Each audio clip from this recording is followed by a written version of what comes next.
ஒரு விவசாயி இருந்தார். அவர் பெயர் சிவராம். மனைவியின் பெயர் கங்காதேவி. அவருக்கென்று வயல் இருந்தது.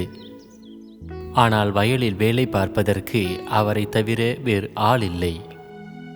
வயதானாலும் கூட அவர் தொழிலாளியாக இருந்து வந்தார். தள்ளுவண்டியில் வியாபாரம் செய்தார். அதாவது கைவண்டி இழுத்து கொண்டு சென்றார். அந்த தள்ளுவண்டியில் மக்களினுடைய பொருட்களை போட்டு அவர்களுடைய இடத்திற்கு கொண்டு சேர்த்தார். இதில் வரக்கூடிய பணத்தை வைத்து வாழ்ந்து வந்தார். அவருடைய மனைவி கங்காதேவி மிகவும் பக்தியானவர். ரொட்டி அவர் சமைக்கும் போது 2 ரொட்டியை சிவனுக்கும் பார்வதிக்கும் என்று தனியாக எடுத்து வைத்து விடுவார். 2 ரொட்டி லக்ஷ்மி மற்றும் விஷ்ணுவிற்காக தனியாக எடுத்து வைப்பார். 1 ரொட்டியை பிரம்மனுக்காக எடுத்து வைத்து அதை பசுவிடம் கொடுத்து விடுவார். பிறகு அவரும் சாப்பிட்டுவிட்டு சிவராமுக்கும் உணவு அளிப்பார். ஒருமுறை அவரது கணவர் கடவுளின் பெயரால் பசுவிற்கு ரொட்டி கொடுப்பதை அவர் பார்த்து விட்டார். அப்போது அவர் தனது மனைவியிடம் சொன்னார், இங்க பாருமா, நான் ரொம்ப கஷ்டப்பட்டு உழைச்சி நான் பணம் சம்பாதிச்சு கொண்டு வர்றேன். நீ என்ன பண்றனா அந்த ரொட்டியிலையும் 2 ரொட்டியை கடவுள்களின் பெயரால தனியாக எடுத்து வச்சிடுற. பாதி தான் நம்ம வயிறு நிறைஞ்சு சாப்பிட்றோம். அது போக இப்படி நீ தானம் பண்ணிக்கிட்டே இருக்கிற. இங்க பாருமா, நானே ஒரு தொழிலாளி. இவ்வளவு பணத்துக்கு எங்கிருந்து போறது? நீ பண்ற வேலையெல்லாம் எவ்வளவு காலத்துக்கு நான் சகிச்சுக்கிட்டு இருக்க முடியும்? கடவுளுக்காக ஏன் ரொட்டியை நீ கொடுத்துட்டு இருக்கிற? கேளுங்க, எந்த கடவுளோட அருளால நமக்கு சாப்பாடு கிடைக்குதோ அவங்களுக்கு படையல் வைக்க கூடாதா? என்னைக்கு உங்களுக்கு கூலி வேலை கிடைக்காம இருக்குதோ அன்னைக்கு நம்ம கூட சேர்ந்து கடவுளும் தான் சாப்பிடாம இருப்பாங்க. அதனால அவங்க சாப்பாட்டுக்கு ஏற்பாடு செய்வாங்க. இதனால நமக்கு கடவுளுக்கு சாப்பாடு கிடைக்கும், உங்களுக்கும் கூலி வேலை கிடைக்கும், நம்ம மத்த வேலைகளும் கடவுள் பாத்துக்குவாங்க. இதனால கேளுங்க, நீங்க உங்க வேலைய பாருங்க, நான் ஏன் வேலைய பாக்குறேன். அதுதான் நமக்கு நல்லது. நீ சொல்றதும் சரியாத்தான் இருக்கு கங்கா. நீ இன்னைக்கு என்னுடைய கண்களை திறந்துட்ட. உன்னை இனிமே நான் நிறுத்த மாட்டேன். எப்பவுமே நான் சம்பாதிக்கிற பணத்துல கடவுளுக்காக கொஞ்சம் ஒதுக்கி வை. கடவுளுடைய விருப்பத்தால நம்மளுடைய அனைத்து வேலைகளும் நல்லா நடக்கும். சரி, நான் கிளம்புறேன். நான் வேலை பார்க்க போறேன். அப்படின்னா சரிங்க. அப்புறம் சிவபகவானிடம் பிரார்த்தனை செஞ்சுக்கிட்டே இருங்க, கடவுள் உங்களை பாத்துக்குவாரு. ஆஹா, கவலையே படாதம்மா. நான் சிவனை எப்பவுமே நினைச்சுக்கிட்டு தான் இருக்கிறேன். கடவுளை அவர் நம்பியதால் அவருடைய வியாபாரம் இன்று நன்றாகவே நடந்தது. நிறைய சம்பாதிக்கவும் செய்தார். கங்கா, எங்கம்மா இருக்க? கங்கா, இங்க பாரு, இன்னைக்கு நான் நிறைய பணம் சம்பாதிச்சுட்டு வந்திருக்கிறேன். இந்த பணத்தை நீயே வச்சுக்கோ. நான் என்ன சொல்றேன்னா, சிவபகவான் விஷ்ணு பகவான் பிரம்மாவால தான் இன்னைக்கு நீங்க நிறைய சம்பாதிச்சுட்டு வந்திருக்கீங்க. ஆஹா, நீ சரியா சொல்ற கங்கா. இந்த பணத்துல நமக்கு எவ்வளவு தேவையா இருக்கோ அந்த பணத்தை மட்டும் வச்சுக்குவோம். மீதி இருக்கிற பணத்தை கோயிலுக்கு நம்ம தானமா கொடுத்துடலாம். ஆமாங்க, நான் நினைச்சத நீங்க அப்படியே சொல்லிட்டீங்க. நானும் இததான் நினைக்கிறேன். நம்ம பாதி பணத்தை கோவில்ல இருக்க பூசாரி கிட்ட கொடுத்துடலாம் தானமா. நீ சரியாத்தான் சொல்ற. நம்ம அப்படியே செய்வோம். சிவராமும் கங்காவும் அந்த பணத்தை கோயிலுக்கு தானமாக கொடுத்தார்கள். கணவனும் மனைவியும் மிகவும் மகிழ்ச்சியாக வாழ்ந்தார்கள். இவ்வாறாக சிவராம் வேலைக்கு சென்று கொண்டிருந்தார். ஒரு நாள் சிவராமுக்கு திடீரென்று உடல்நிலை சரியில்லாமல் போனது. 10 நாட்கள் வரை ஓய்வெடுக்க சொல்லி மருத்துவர் அவர்களிடம் கூறினார். சிவராம், இங்க பாருப்பா, உனக்கு காய்ச்சலோட களைப்பும் இருக்கு. நீ 10 நாளைக்கு ஓய்வெடுத்தே ஆகணும். என்னது, 10 நாட்களுக்கு ஓய்வெடுக்கணுமா? டாக்டர், நாங்க எப்படி சாப்பிடுவோம்? இனிமே கடவுளுக்கு எப்படி நாங்க படைப்போம்? இனிமே எங்க வீட்டு செலவெல்லாம் எப்படி பார்த்துப்போம்? சிவபெருமானே, எங்களை காப்பாத்துங்க.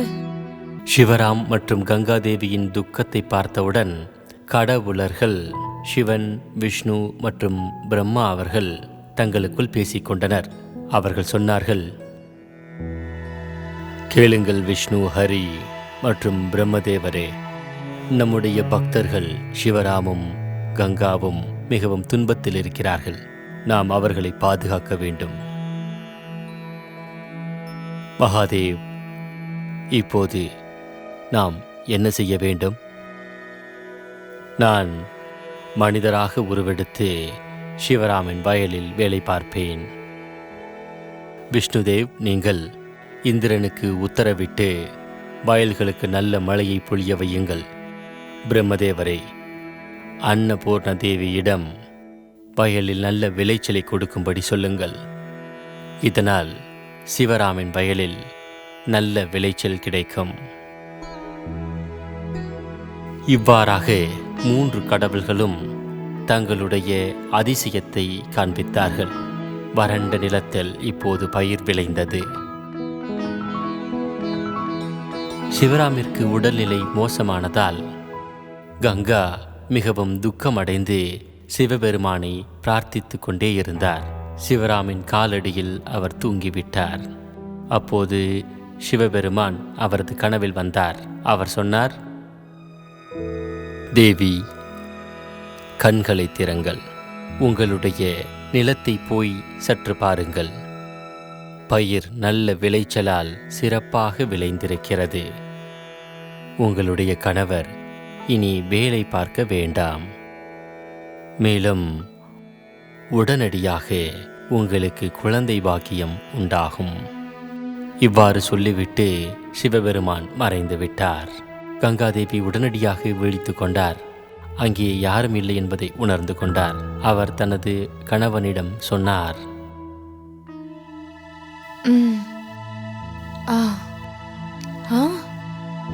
இது நான் என்ன பார்த்தேன் இப்போ? சிவபெருமானே, சிவபெருமான் என் கனவுல வந்தாரா? கேளுங்க, நான் கண்ணாசந்து தூங்குனதும் அப்போ சிவபெருமான் என் கனவுல வந்தாரு. என்கிட்ட சொன்னாரு, நீங்க கூலி வேலைக்கு போறதுக்கு எந்த தேவையும் இருக்காதுன்னு. ஏன்னா இப்ப உங்க வயல்ல விளைச்சல் நல்லா இருக்கு. என்னமா சொல்ற நீ? உண்மையா? அப்படியா நீ கனவு கண்ட? நான் என்ன சொல்றேன்னா, வாங்க போய் பார்த்துட்டு வந்துடலாம்.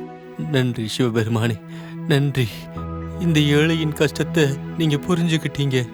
நன்றி சிவபெருமானே. சிவபெருமான் வாழ்க. சிவபெருமானே போற்றி. சிவபெருமானும் கங்காதேவியும் தங்களது வயல்களை சென்று பார்த்தார்கள். வறண்ட நிலம் இப்போது நல்ல பயிர்களால் விளைந்திருக்கிறது. இருவரும் மகிழ்ச்சி அடைந்தார்கள். சிவராம் சொன்னார்,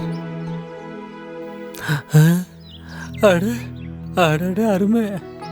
அட இங்க பாருமா, இதெல்லாம் எப்படிமா ஆச்சு? இது எப்படி ஆச்சு?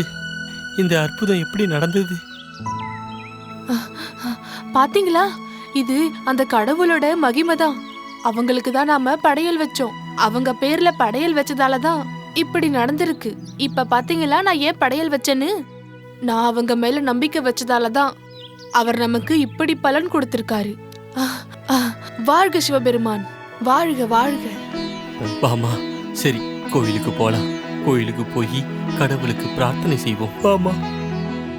கணவனும் மனைவியும் சிவன் கோயிலை அடைந்தார்கள்.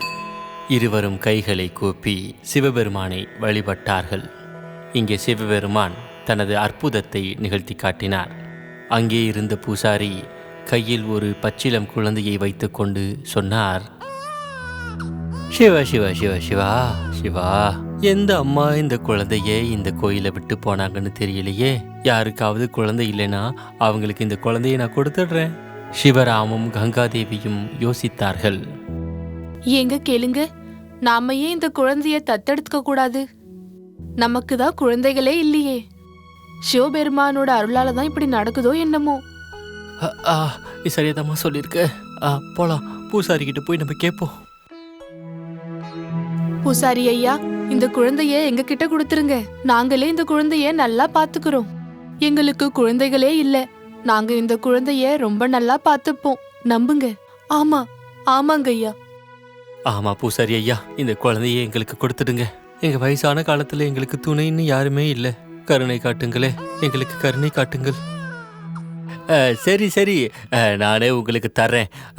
இதுதான் கடவுளினுடைய விருப்பம் அப்படின்னா நம்ம என்ன பண்ண முடியும்? இந்தாங்க, இந்த அம்மா, இந்த குழந்தைய வச்சுக்கோங்க. கொடுங்க பூசாரி ஐயா. எவ்வளவு அழகான குழந்தை.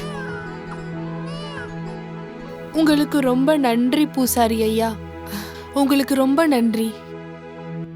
சிவபெருமான் எங்களோட கோரிக்கைகளை ஏத்துக்கிட்டாரு, அந்த கோரிக்கைகளையும் நிறைவேற்றிட்டாரு. சிவபெருமான் வாழ்க. நன்றி பூசாரி ஐயா. பூசாரி அவர்கள் கங்காதேவியிடம் அந்த குழந்தையை ஒப்படைத்தார். சிவராமும் கங்காவும் அந்த குழந்தையை பெற்றுக்கொண்டு மிகவும் மகிழ்ச்சியாக வீட்டிற்கு வந்தனர்.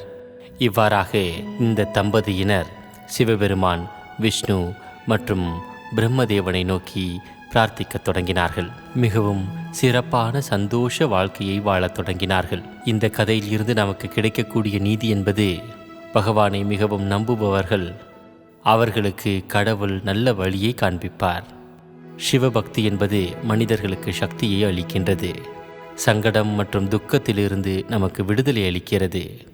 சிவபெருமான் வாழ்க, சங்கர் வாழ்க. சிவபெருமான் போற்றி, சிவபெருமான் போற்றி.